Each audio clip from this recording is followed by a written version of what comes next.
DB금융투자 문홍철 파트장님 나오셨습니다. 안녕하세요, 문 파트장님. 안녕하십니까. 지금 우리 채팅방에 네. 리차드 K님이 뭘 하시는지 아세요? 금융기의 이다나 문홍철 파트장님 강하게 갑시다. 자, 오늘 좀 강하게 갑시다. 그렇겠습니다. 예. 아니, 자 오늘이 금요일이고 어제 목요일 날 네. 연휴 이후에 이제 장이 열렸고 네. 우리 그 월요일 날 전부 뭐 시황판에서 뭐 헝다가 뭐 망가졌고 뭐 네. 겁줄라고 리만 모멘텀 어쩌고 저쩌고 하면서 그렇죠. 했다가 목요일 날 어떻게 개장 초 약하다가 좀 잘 버티고 뭐 네. 괜찮았어요. 네. 그랬더니만 전부 완화적 FMC에 네. 증시가 상승했대. 네. 아니 이번 9월 FMC가 완화적이에요? 전혀 그렇지 않습니다. 오히려 매파적이지 않나? 매파적이었죠. 그죠? 네, 맞습니다. 어떤 점에서?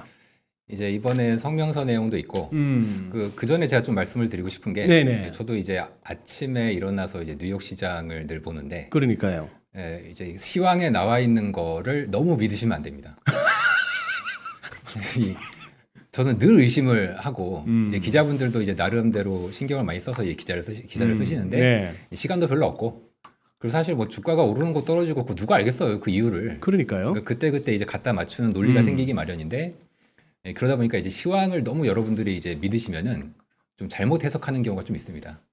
저 같은 경우는 이제 어떤 식으로 그거의 신뢰성을 좀 받냐면 일단 외환 시장과 국채 시장 그리고 주식 이렇게 세 개가 있지 않습니까? 그러니까 네 개가 아기가 딱딱 맞아서 움직여야 돼요. 서로 아기가 맞아야죠. 네, 아기가 맞아야 돼요. 음. 근데 굉장히 말도 안 되게 움직이는 경우가 있습니다. 시장 간에 서로 네. 어, 뭐 예를 들어서 돌아가는 금리가 떨어지면은 뭐 보통 경기가 뭐 안 좋거나 이럴 때 떨어지는데 네. 뭐 갑자기 주가가 오른다거나 혹은 가치주가 강해진다거나 어. 혹은 뭐 금리가 올라서 혹은 실질 금리가 올랐는데 달러가 약해진다거나 특히 맞아, 오늘 아침이 맞아. 좀 그랬어요. 오늘 맞아, 아침이 맞아. 오늘 아침을 보시면 실질 금리는 올랐는데 달러가 이상하게 약해졌습니다. 밤사이 그랬죠. 원래 네. 실질 금리가 오르면 달러는 무조건 올라야 되거든요. 그렇죠. 이제 이런 게 있을 때 저는 늘 의심을 하고 시황을 이렇게 정확히 보지 않고요. 좀 저 나름대로 다른 어떤 논리나 이런 걸 좀 찾습니다. 네. 이번 FOMC 같은 경우에는 명백하게 매파적입니다. 명백하게 매파적이다. 게다가 이제 우리가 매파적이다 비둘기다를 얘기를 할 때는 내용도 보지만 네. 시장의 컨센서스가 원래 뭐였는데 그거 대비해서 매파적이냐 비둘기냐가 더 중요하거든요. 그러니까.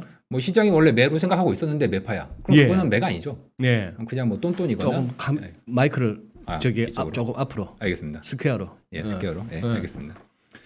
그래서 이번에는 사실 지난 월 초에 네. 고용지표 완전 망했죠. 그랬죠. 네. 헝다 계속 뭐 이태하죠. 네. 거기에 물가는 지금 MOM으로 모멘텀이 꺾였죠. 그 전월 대비로는 확 꺾였죠. 꺾였죠. 뭐 델타 변이 어쩌고 하죠. 그래서 시장에서는 야 이거 올해 테이퍼 힘들다. 뭐 이 와중에 저 새가슴 연준이 테이프 하겠냐? 그리고 워낙에 또 파월 의장이 커뮤니케이션을 잘했기 때문에 네. 늘 파월 의장의 기자회견만 시작하면 네. 주식이 오르는 아주 마법 같은 일들이 늘 벌어졌었거든요. 그랬죠. 그래서 이번에 사람들은 조금 완화적으로 나오지 않을까라는 기대감이 있었습니다. 그런데 이제 실제로는 굉장히 이제 매파적으로 나왔고 파월 의장은 이번 이제 거기에 순이라는 표현이 있었는데 순은 보통 그 다음 회의를 얘기하거든요. 순. 네, 곧. 이게 곧 아. 그렇죠. 이제 다음 회의는 11월입니다. 11월 2일 아닌가? 네, 11월 초에 있습니다. 초에 있죠. 12월은 이제 12월 중순에 있고. 네네. 그 회의 때 아마 테이퍼링을 개시하는 것으로 기자회견을 통해서 거의 그렇게 얘기를 했고요. 예. 속도도 조금 더 빠르게 내년 중반 정도면은 거의 마무리되는 쪽으로 파월 의장이 생각을 하고 있는 거를 기자회견을 통해서 얘기를 했습니다. 그러니까 테이퍼링을 내년 중간쯤이면 6, 7, 8 중에는 끝난다는 얘기 아니에요? 그렇죠. 상당히 빠른 속도입니다. 네네. 그런 면에서는 분명히 이제 매파적인. 게다가 전도표까지도 중간값이 내년 말에 올라갔거든요. 그러니까. 아니 뭐를 봐더라도 예상치 대비해서도 그렇고 예. 실제 내용도 분명히 매파적이었는데 네. 그 외환 시장은 맞아요. 달러가 세졌습니다. 당일날. 국채는 되게 특이했습니다. 단기 쪽 금리는 올랐는데 10년은 오히려 금리가 떨어졌습니다. 그러니까.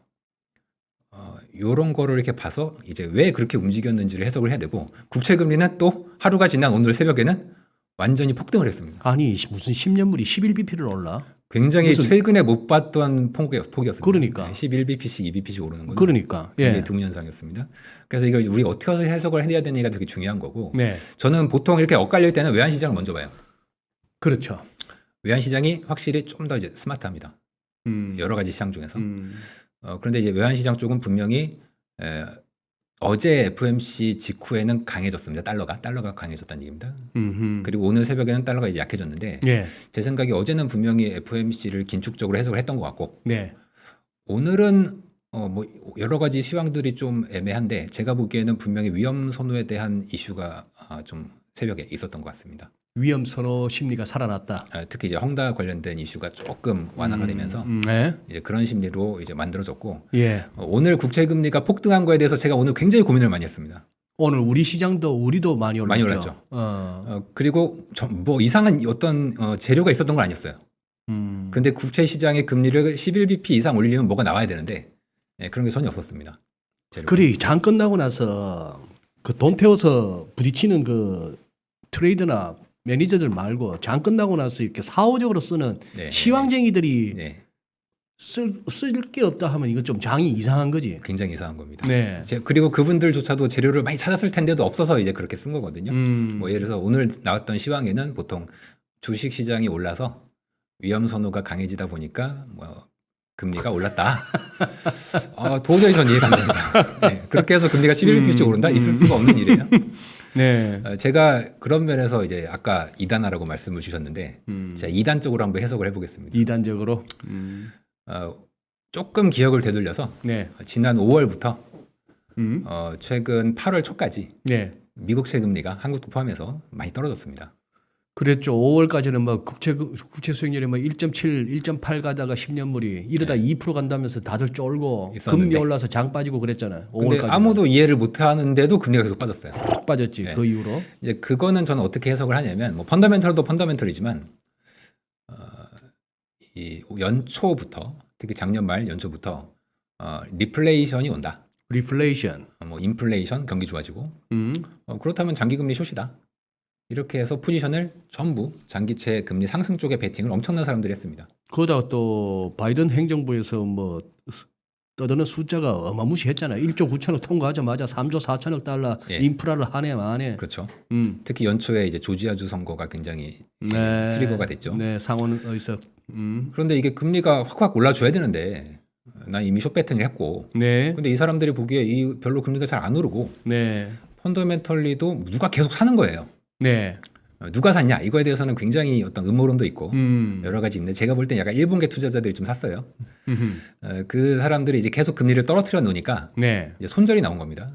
5월 달부터 계속 찔끔찔끔 손절이 나오다가 급기야 이 손절이 7월, 8월에 최대화되면서 미국채 10년물이 장중에 1.11%까지 하락을 했었습니다. 네. 그렇다면 한번 생각해 보시죠. 우리가 게임의 법칙상 죽을 사람이 죽었어요.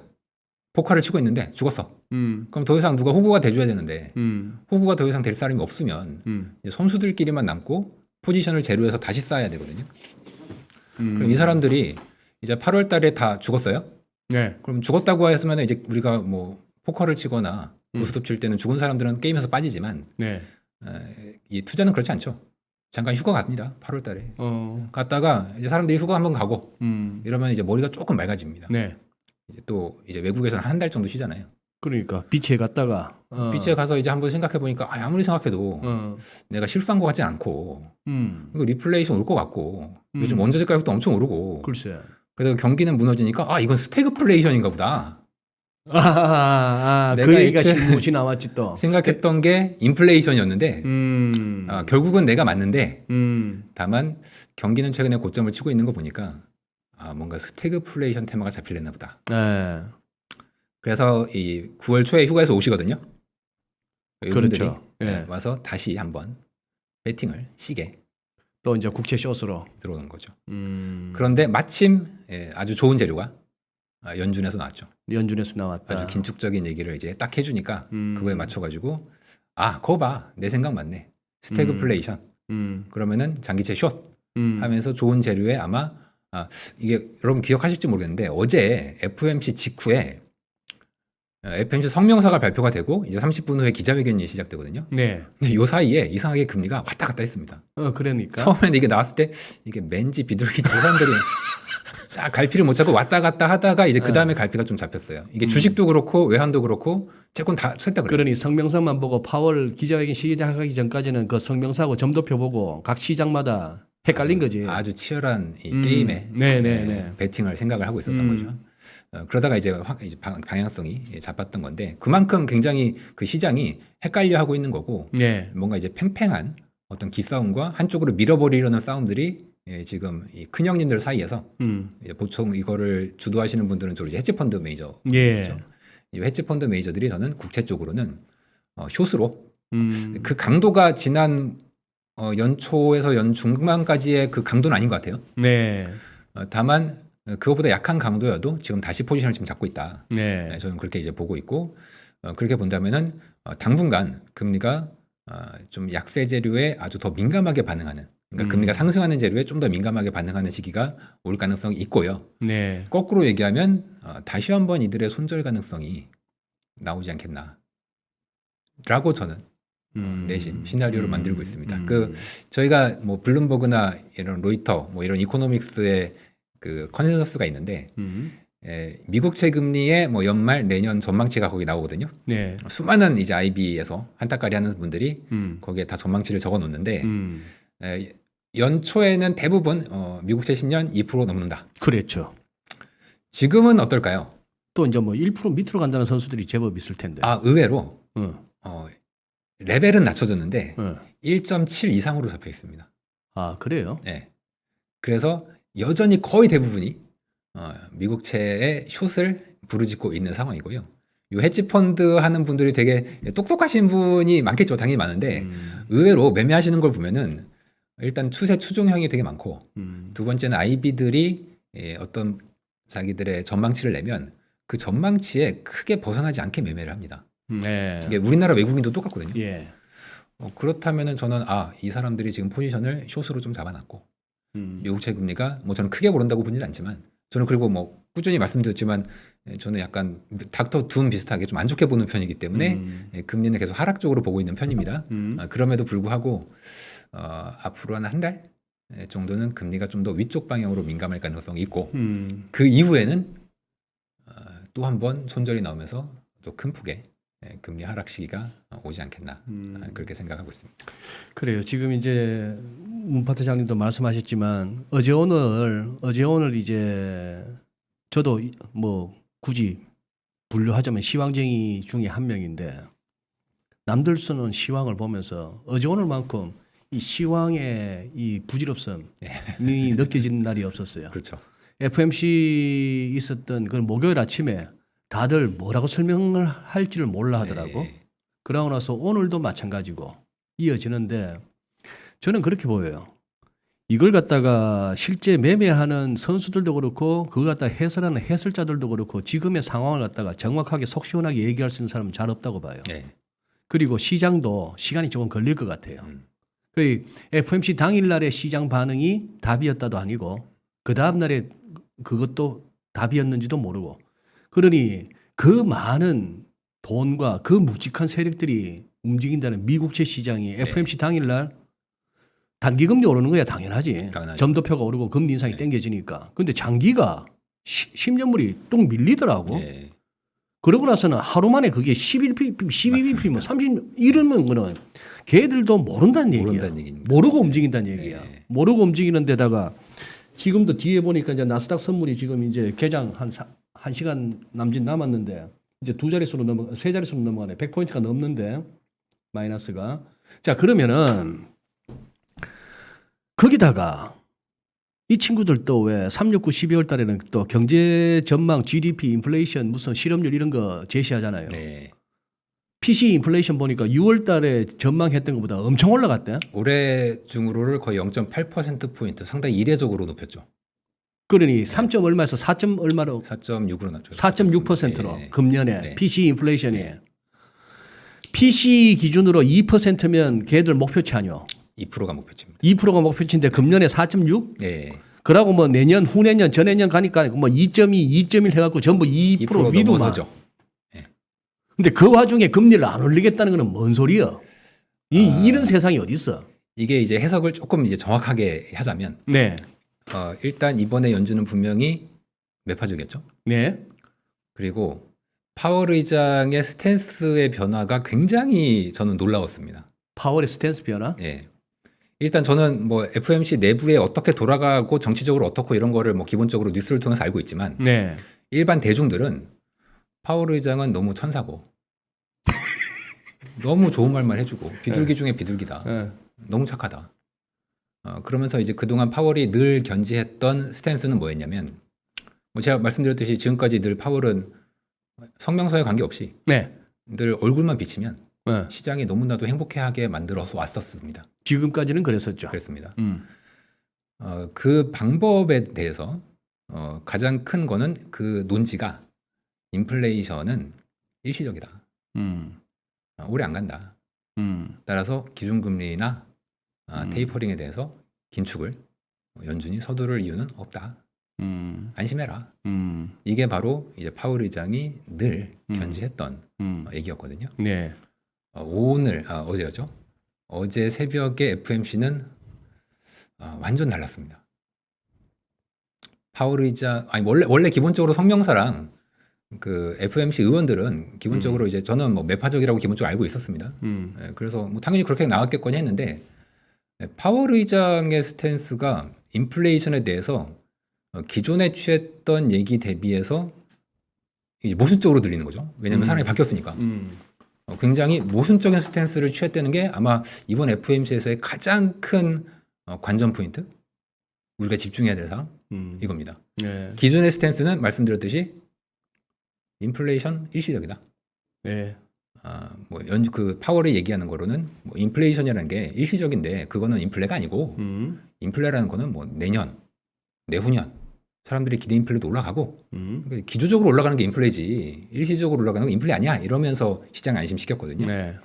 이번에는 약간 뉘앙스가 조금 이제 바뀌어서 현재의 인플레이션이 조금 지속성이 있을 수 있다는 쪽으로 약간 뉘앙스가 바뀌었습니다. 그 얘기는 이것도 얘기하면 긴축적인 거죠. 그렇죠. 그래서 파월 의장은 현재 인플레이션에 대한 스탠스를 조금 바꾸고 있는 것 같습니다. 그게 왜 그러냐면 그 어느 나라나 중앙은행은 여러 명의 협의체거든요. 네. 그리고 수장, 네. 우리나라로 치면 하는 총재, 네. 연준은 파월 의장은 반드시 이 전체의 의견을 대변해야 돼요. 그런데 이 전체 의견 중에 어떤 소수였던 의견이 점점 커져가지고 네. 과반을 넘기지 않습니까? 예. 그러면 이 의장의 생각도 그 과반을 넘기는 순간에 갑자기 확 바뀝니다. 왜냐하면 중앙은행 수장이 소수 의견이 될 수는 없어요. 옛날에 이제 우리나라 황은 총재님 중에서도 그런 얘기 한 적이 있는데 그렇다면은 지금 저는 뭐 이미 FOMC 내부에서 인플레이션과 이런 인플레이션에 대한 우려 그리고 긴축을 좀 더 빨리 해야 된다는 목소리가 점점 커져가고 있다는 걸 이미 알고 있었고 저 목소리가 과반수를 넘어서는 순간 파월 의장은 기존의 비둘기적인 입장에서 바뀔 것이다 라고 이제 생각을 하고 있었고 저는 이번 9월 FOMC가 어떤 그런 트리거가 됐을 것으로 생각을 하고 있습니다. 네. 특히 이번에 성명서를 보시면은 11월 FOMC에서 테이퍼링을 시작하는 이러한 내용의 이견이 한 명도 없이 모든 인사들이 찬성해서 결과가 나온 거거든요. 저는 이제 그런 면에서 이번 FOMC에 대해서 상당히 좀 긴축적으로 해석을 하는 게 맞지 않겠나 그렇게 좀 보고 있습니다. 그러면 문파트장께서 지금 저 나름대로 이번 FOMC를 갖다 해석한 거 받아들인 거 한번 지적해 보세요. 네. 조금 네. 내가 과하다 싶은데. 좋습니다. 첫 번째 저는, 소장님 해석 좋아합니다.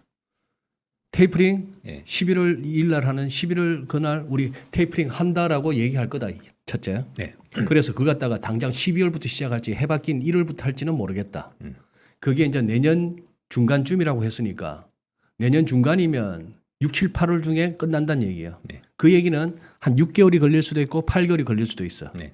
테이퍼링이 네. 완료되는 게. 네. 뭐 6개월 같으면 200억 달러씩 줄여 나가는 그렇죠. 거고 뭐 8개월이면 한 150억 달러 줄여 나가는 그런 페이스고. 네. 끝나고 나서 몇 달 있다가 해 넘기기 전에 금리 인상 한번 할 게를 갖다가 점도표로 시사를 했어. 네. 그러고 후내년 가면은 한 두어 번 더 올릴 수 있고 네. 이번에 처음 찍어놓은 2024년 점도표도 보니까 2년 후에 가갖고도 지금 한 3년 후에 가갖고도 한 두어 번 더 올려갖고 이게 네. 잘못하면 1.75 어라운드까지도 갈 수도 있어요. 예. 그거는 각오해라라고 돼 있었고 그렇죠. 그다음에 그러면 지금까지는 제가 제대로 해석한 거죠. 대충 예, 대략 맞고요. 다만 어. 타이밍에 있어서 이제 저는 뭐 11월부터 바로 시작하지 않겠는가 예, 그렇게 보는 입장입니다. 세다. 그때 씨 바로 우리 이달부터 테이프링 할게 해버린다고. 제가 이렇게 그 근거 없이 얘기하는 건 아니고 제가 그 연준 FOMC의 내부 정치적으로 돌아가는 거에 대해서 아까 보고 있다고 말씀드렸지 않습니까? 네. 어떤 통으로 보고 있냐? 월스트리트 저널을 봅니다. 월스트리트저널. 월스트리트 저널이 FOMC 그 연준 내부에 그 연준 잘 쓰는 기자 아직도 있나? 그 있잖아요. 그 이름을 제가 까먹었습니다. 존 머식인데. 네. 어. 그분이 모르겠습니다. 그분이 하도 회사를 자주 옮기셔가지고 그래요. 자주는 아닌데 최근에 한 번 몇 번 옮겼거든요. 예. 그래서 아직 계시는지 잘 모르겠고. 근데 월스트리트 저널이 그 연준에 대해서 굉장히 그 내부에 뿌락지가 있는 것 같습니다. 맞아요. 네. 그래서 그 내부 정치적으로 돌아가는 거를 거의 정확하게 이번에 거의 늘 맞았어요.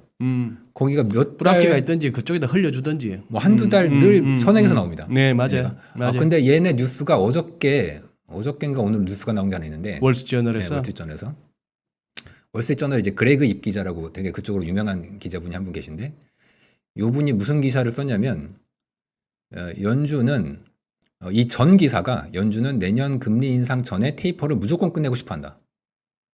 그게 이 전 8월 달에 나왔던 기사였고요. 오늘 기사는 아까 제가 말씀드린 그거예요. 연준이 인플레이션에 대해서 일시적이 아닐 수도 있다는 내부 공감대를 가지고 있다는 거예요. 아하. 이게 굉장히 중요한 내용이죠. 네네. 물론 이걸 저는 뭐 기본적으로 알고 있었지만 이제 파월의 입에서 이 내용이 나온다는 게 되게 중요한 거거든요. 근데 오늘 그 어저께 FOMC에서는 파월 의장이 인플레이션에 대해서 분명히 바뀐 스탠스를 보여줬기 때문에 저는 이 월스트리트 저널의 이 기사가 굉장히 의미가 있고 이거를 해석한다면 결국 앞으로 연준은 상당히 긴축적인 통화 정책으로 갈 가능성이 이제 있다는 거고요. 그래서 저도 저 사실 뭐 연초 뭐 이미 오래 전부터 이미 미국의 이제 중앙은행은 이제 정치적인 이유 때문에 조금 더 빠르게 긴축을 할 것이다라고 이제 주장을 좀 했었는데 실제 이제 연준은 아마 앞으로도 네. 뭐 제가 11월 개시를 이제 얘기하는 것도 좀 강해 보이지 않습니까? 네. 근데 이제 그럴 정도로 연준은 좀 더 빠른 긴축을 좀 원하고 있다라고 보고 있습니다. 우리 문파트장님도 상당히 그 이단화적인 시각과 가끔씩 방송에서도 음모론적 어떤 주장을 펼치시는데 네. 제가 진짜 오늘 이거 한번 오늘 막장으로 한번 가볼까요, 내가? 이거 생방인데 진행하는 내가 한번 막장 프로그램 한번 만들어 볼까? 생방인데 이러도 되겠습니까? 이 쉐리들 예. 주식시장 망가져도 상관없는 네. 애들이 돼버렸어요. 왜냐? 최근에 미국에서 이슈가 됐던 게 무슨 로버트 카플란 달라스 연방은행 총재, 네. 에릭 로젠그렌 보스턴 연방은행 총재. 그 연준 홈페이지 들어가 봐요. 사진들은 얼마나 멋있어, 얼마나 근사해. 아까 어느 분 뭐 댓글방에 보니까 스탠스를 하지 말고 입장이라 해라 이 먹물들아 이렇게 하셨던데 얼마나 먹물스러워. 그렇죠. 스탠스를 갖다가 우리말로 뭐로 하면 되나? 뭐 입장 맞을 것 같습니다. 입장 맞아. 그럼 스태그플레이션은 우리말로 어떻게 하면 되나? 스태그플레이션은 길어지지. 우리말로 하려고. 우리말로도 잘 없습니다. 네. 스탠스가 영어로 들리면 그것도 참 문제 있다. 아니 뭐 그럴 수 그런데 있죠. anyway 네. 내가 하고자 하는 막장은 네. 걔들이 연준의 지역 연방은행 총재이자 FOMC 위원으로 있으면서도 이 팬데믹 장에서 주식을 해가지고 돈을 엄청 벌어갖고 지금 워싱턴에서 문제가 된 거 아니야. 그렇죠. 특히 이제 이해상충. 그래서 이해상충으로 네. 아니 뭐 그 친구들을 내 욕하고 싶은 건 아니야. 네. 내가 걔들 입장에 가도 씨 미쳤다고 그 뭐 월급만 받고 앉아 있냐? 네. 번화에 모이는데 그렇죠. 파생까지 하겠다. 네. 그래 되는데 네. 뭐 그 친구들의 뭐 도덕성을 얘기하는 게 아니고 네.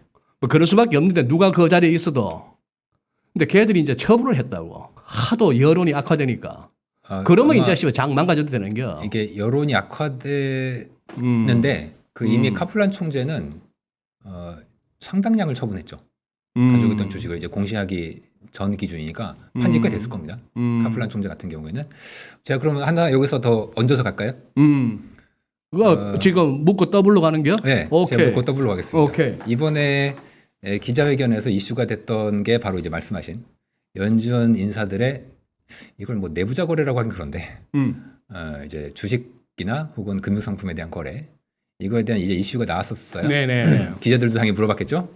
여기에 이제 또 하나가 나왔던 게 같은 맥락에서 파월 의장이 돈이 되게 많거든요. 우리나라 돈으로 맨 처음 의장 될 때 한 6, 700억 있었습니다. 근데 이 사람이 이 투자 자산의 상당수를 미국 지방채로 가지고 있습니다. 그 미국은 지방채가 면세가 되기 때문에 그 부자들이 지방채를 굉장히 많이 투자해요. 그런데 연준이 네. 지방채를 샀었어요. 샀었습니다. 그래서 저는 파월 의장이 이 지방채를 어떻게 가져가느냐에 대한 걸 앞으로 이제 공시를 통해서 잘 보면은 이 테이퍼에 대한 힌트를 좀 얻을 수 있지 않겠나 네, 그런 생각을 좀 하고 있습니다. 네, 네. 그리고 지금 우리 채팅방에서도 몇 분 얘기하셨는데 영란은행도 봐야지 이런 말씀도 하시고 하는데 지금 이제 연준만 볼 게 아니고 네, 최근에 들렸던 뉴스 중에 노르웨이 중앙은행 네, 거기가 금리 올렸다고요? 그렇죠. 올려서 얼마? 올렸습니다. 정확히 제가 퍼센테이지는 모르겠는데 25p 올렸다면서? 최근에 이제 긴축하는 흐름에서 이제 노르웨이가 거의 최초로 아마 최초로 금리를 올렸을 올렸다? 겁니다. 예. 지금 영란은행 스탠스는? 영란은행 같은 경우에도 그 최근에 영란은행 입장은? 영란은행의 입장은 영란은행 입장은 이거 제가 참 말씀드리기가 좀 위험스러울 수도 있겠는데 예. 근데 영란은행은 우리가 안 살필 수가 없어요. 걔들도 썩어도 준치라고. 예. 예. 저는 그리고 이 대영 제국 계열이라고 하죠. 뭐 영국, 프랑스, 영국하고 캐나다, 0.25% 노르웨이 뉴질랜드 올려주시네. 네. 이렇게 이제 이런 나라들이 특히 네. 한국 같은 경우에도 그런데 이 대영 제국 계열 국가들의 통화 정책이 공통적으로 약간 선제적으로 움직이는 경향이 있고 네. 전 세계 통화 정책을 좀 선도합니다. 그러니까. 심지어 미국보다도 선도하거든요. 예, 맞아요. 그러면서 이제 영란은행이 그 이제 수장 자리에 있는 거고, 그래서 영국의 최근에 이제 스탠스에 대해서 저희가 좀 주의 깊게 봐야 되는데 이게 비슷해요. 지금 호주도 그렇고 뉴질랜드도 그렇고 영국도 그렇고. 네. 제가 아까 정치적인 입장 때문에 중앙은행이 요즘 통화 정책을 하고 있다고 잠깐 말씀드렸지 않습니까? 네. 지금 다들 집값이 오르잖아요. 한국도 그렇고. 그러다 보니까 이 정치적인 사안이 돼버렸습니다. 이 유동성을 빨리 걷어들여야 이 집값도 잡을 거고. 그리고 사실 소비자 물가에는 집값이 안 들어가거든요. 네. 그런데 우리는 암묵적으로 대부분의 일반 국민들은 물가 안에 집값을 넣는 경향이 있습니다. 그렇죠. 그런 경향이 있습니다. 그래서 소비자 물가가 왜 낮아? 집값은 이렇게 올랐는데. 그러니까. 이해가 안 되지 않습니까? 예, 예. 근데 뭐 통계가 그렇게 해서 어떻게 할 수가 월세 없어요. 오는 거 생각하면 어떻게 할 수 없는데 이제 그러다 보니까 이 중앙은행의 통화 정책의 목표 중에 이 자산 가격, 특히 부동산 가격이 들어갈 수밖에 없는 경향이 좀 있고 네. 이미 그 호주, 뉴질랜드, 영국 쪽에서는 그런 경향성을 이미 처음부터 올해 한 초중반부터 그런 경향성을 좀 보여왔거든요. 저는 그런 면에서 아마 이 나라들의 통화 정책도 향후에 계속 좀 집중해서 봐야 될 필요성이 있다고 보고 있습니다. 게다가 영국은 백신 접종률이 제일 높은 빠른 나라고 다른 나라의 어떤 선도적인 모습을 먼저 보여줄 수가 있는 거지 않습니까? 네. 그런 면에서 좀 더 우리가 집중을 해야 될 필요성이 있죠. 근데 어제 나온 기사인가? 한은에서 미국의 통화정책 정상화 속도가 예상보다 빨라질 수 있으면 유의하라. 자, 이거 한은에서 낸 메시지인데 네. 뭔가 한은도 괜히 이런 소리를 갖다가 한 건 아닐 거 아니에요. 그렇겠죠. 저는 한국은행이 마침 금리를 막 올리고 싶었는데 아니 이거 미국이 안 올리면은 한은이 좀 입장이 남차해지지 않습니까? 네. 그런 면에서 미국이 이렇게 매파적으로 나오면 한은 입장에서 속으로는 굉장히 땡큐 하면서 땡큐다. 네, 근데 대선 전에 금리 올릴 수 있나? 아, 이미 한번 올렸는데 프레임을 한번 바꿔보시죠. 프레임을 대선의 가장 큰 이슈가 뭘까요? 부동산 젊은 친구들 뭐 나 한국에서 살 의욕이 안 생겨 이런 그렇겠죠. 분위기지. 핵심은 부동산이지 않습니까? 부동산. 자, 그럼 부동산 어떻게 잡아야 되겠습니까? 지금까지 미시적인 규제책은 세금 다 썼지 않습니까? 안 통했잖아요. 그렇다면은 내년 대선 정국을 흔들 수 있는 가장 중요한 뭐 요즘은 약간 다른 쪽으로 이슈가 넘어갔지만 일단 부동산이 가장 중요한 내년엔 또 큰 선거가 2개나 있기 때문에 이거를 이기려면 가장 큰 이슈를 선점해야 되고 그 이슈를 선점하는 것에 의해서 될 텐데 그래서 이제 금감원이나 금융위 쪽에서는 가계부채를 다루고 있는 거고요. 한국은행은 또 지원사 경면에서 통화 정책을 긴축적으로 옮기고 있는 거기 때문에 뭐 연준이 긴축적으로 와주면 한국은행 입장에서는 굉장히 고마운 상황이 될 수 있는 거죠. 그러면 그 와중에 괜히 빈대 잡다가 초과상관 태운다고 그런 식으로 해서 금리 올렸다가 증시 빠지는 거는 또 표 계산에 있어서 마이너스 아니야. 주가 빠지면 안 될 거 아니야. 아, 주식보다는 부동산이죠. 주식보다는 네, 부동산이야. 우리나라 이제 뭐 요즘은 주식 인구가 좀 늘어갔긴 했지만 일단 현재 만약에 주식을 생각했다면 뭐 지금 카카오나 뭐 네이버를 저렇게 때릴 이유는 없지 않겠습니까? 결국 국민의 전체에 그러네. 예, 소수가 아니라 결국 이제 소수는 무시당할 수밖에 없는 입장에 있는 거고요. 기본적으로 표 계산이 이제 정치인들은 굉장히 빠르기 때문에 예, 표에 계산을 해봐서 아 이게 이익이 된다고 하면은 그쪽으로 몰고 갈 수밖에 없습니다. 지금은 그게 바로 부동산 그리고 중국의 공동부유, 한국은 대형 IT 기업에 대한 일종의 독과점의 폐해. 그리고 지적하는 뭐 거예요. 소상공인 내지는 골목 그쪽을 살려주는 상권이라는 이런 어떤 용어 단어들이 이제 자주 눈에 뜨이는. 그 사람들의 표가 많기 때문에 그건 어쩔 수가 예. 뭐 어쩔 수가 없다기보다는 어떤 정치인들의 이제 숙명 같은 거고요. 저는 그런 면에서 한국은행이 뭐 경제가 뭐 물론 전 안 좋을 걸로 봐요. 당연히 안 좋아질 건데 뭐 정치인 입장에서는 경제보다 더 앞서 있는 게 바로 표기 때문에 뭐 그 다음에 뭐 경제가 안 좋아졌다면은 뭐 일단 당선되고 나서 하면 되는 거 아니겠습니까? 그래서 저는 이게 부동산이 더 앞서 있다. 하는도 그거를 따를 것이다. 이렇게 생각하고 있죠. 설마 뭐 우리 이 정도 진행하고 이 정도 발언했다고 뭐 나오지 말아야 될 제가 소리야. 오늘 안 실수를 하겠지? 좀 한 것 뭐 같습니다. 그런 나라는 아니겠죠. 자, 제가 소장님한테 말려가지고 말렸네. 오늘 좀- 나도 지금 은근히 걱정되네. 자, 그러면은 마무리하십시다. 혹시 조금 지금 이 아까 제일 인상적이었던 거는 주식시장, 채권시장, 외환시장, 뭐 심지어 원자재 시장까지 해서 뭔가 이게 좀 아구가 맞아 돌아가면은 이게 투자하기가 편한데 네, 지금은 이게 좀 어긋났어요. 네, 어긋났습니다. 약간 탈골 비슷하게. 네.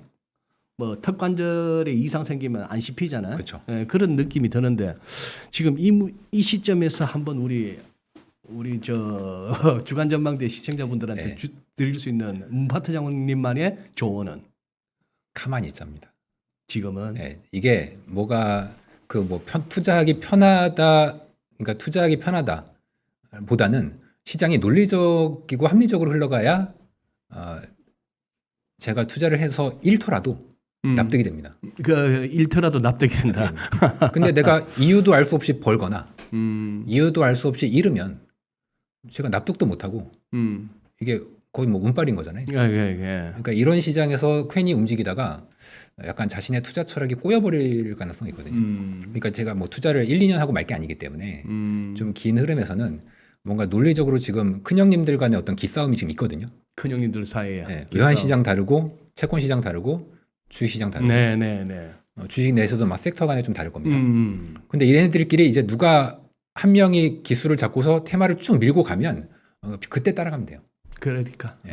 지금 이 사람들이 하루는 얘가 먹고 하루는 얘가 먹고 약간 이런 느낌을 좀 계속 받고 있거든요. 예. 이럴 때는 특히 이제 막 휴가에서 돌아온 상황이기 때문에 지금 다들 머리가 이제 맑아진 상태란 말이에요. 네. 그 머리가 맑아진 상태에서 다 지가 맞다고 생각하기 때문에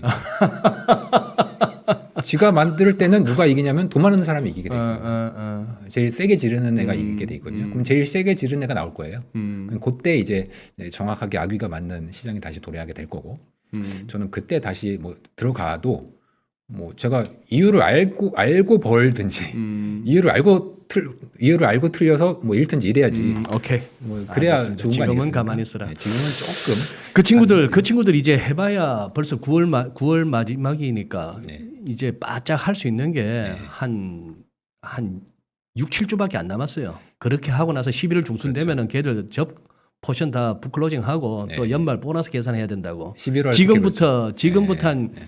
한 달 보름 정도가 네. 진짜 이제 여기서 이제 2021년의 마지막 네. 농구로 치면은 4쿼터 진짜 땀 뻘뻘 흘리면서 허걱거리면서 네. 재밌는 어떤 경기가 펼쳐지는. 역시 실무를 해보셔서 좀 아시는군요. 그래요, 문파대장님 오늘도 고맙습니다. 알겠습니다. 우리 뭐 슬쩍슬쩍 하셨지만 네. 이미 많은 분들이 올라오시는 댓글을 보니까 전달하시고자 했던 메시지가 많이 제대로 전달된 다행이네요. 것 같습니다. 예. 그래요, 네. 오늘도 고맙습니다. 감사합니다. 예.